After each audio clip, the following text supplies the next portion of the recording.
Everyone, welcome to today's video. Welcome to the Video Game Fight School channel. Thank you very much for tuning in. So it appears there's still a little bit more chatter and slightly some confusion that may be going on within the community regarding some pictures that are being posted by the voice actors for Gotham Knights. So one of our audience members, George, pointed me towards the Reddit page where a new picture has surfaced, which is the picture of the voice actor for, I think, Nightwing, Christopher Sean. He posted that this is him working. So if you notice, he's working and it seems like there are other voice actors in the mix in the background and they're probably working on some script. If you look very closely down here, there seems to be a little piece of paper where his script might be, and he may be capturing some audio conversations or dialogue that seem to be pertaining to the game Gotham Knights. Now, within the community, there are different thoughts. Some people think that this means the game may not be coming out soon because this appears to be, something that they think is done in the early stages of the game. They're probably saying, well, if this is, something that's being done now, perhaps it doesn't lend much credence to the fact that the game will be coming soon. In fact, if you go back and look in the subreddit, some people also had posted the other voice actor. That's, I think, the one for Nightwing. He posted his own, little teaser regarding them working on Zoom. And if you read the comments, some people say, oh, they feel it's like DLC that's actually being worked on. So there are different perspectives as to what, some members of the community think. I mean, it's a small community in Reddit that's actually having these conversations.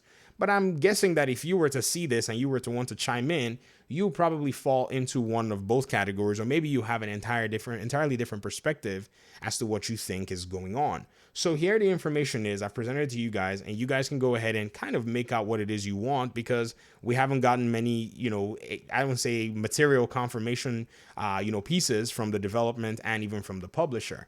Now, to this regard, here is what I think. This is my opinion, and I think it's based from just watching the way game development has gone and has been depicted in other major AAA titles. So I haven't seen too much of this development process other than what's been shown in the Jedi Fallen Order documentary, which is about an hour-long documentary on the process of developing the game, as well as the game Making Kratos, which is also a game developed, which is also a documentary on the development of God of War 2018. From these two games, what I got to see was the voice acting and the mocap are actually done in tandem in many cases, and then they also do external voice capture and dialogue conversational recording afterwards, or even within all of the production. So the production has multiple phases.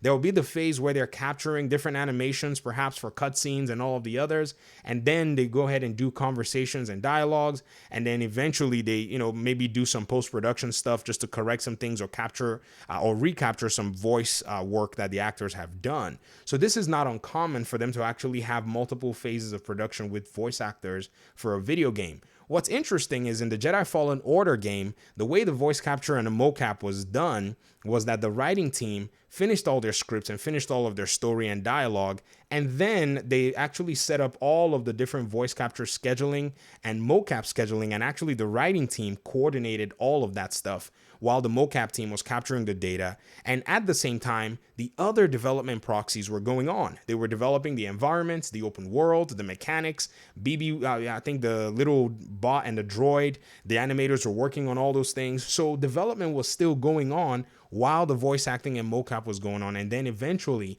things were put together, and you had yourself a cohesive build for the game that they were able to test, showcase, and eventually hone down before the game eventually started getting a lot more announcing going on.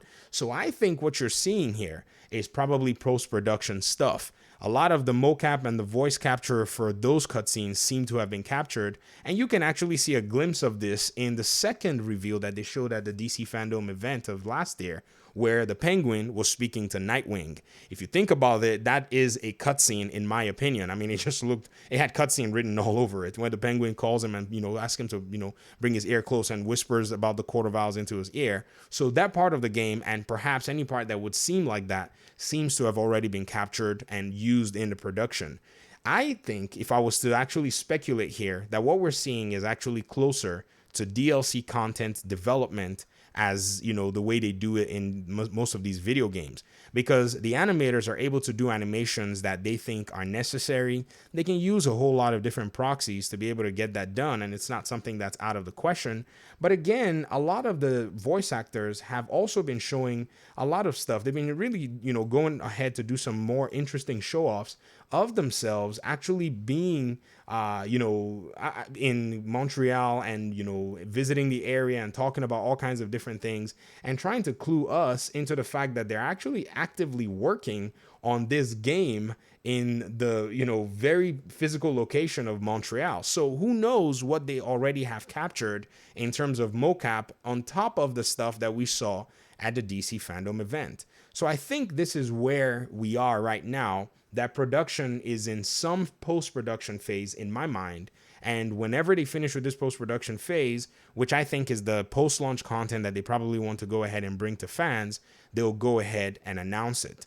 Now, DLC making may sound crazy that it's actually being done before the game is being made. Now, it could be, like I said, it could be DLC or post-production based on the game, but I strongly believe it's DLC. And the reason I say that is because DLC content for many video games actually have a long planning cycle. For many who may not know, some developers will tell you that a DLC of some kind of a small magnitude, be it on maybe a new map or maybe a new villain or something, usually takes anywhere from about 8 to 12 months to execute. It's not something that's easily done.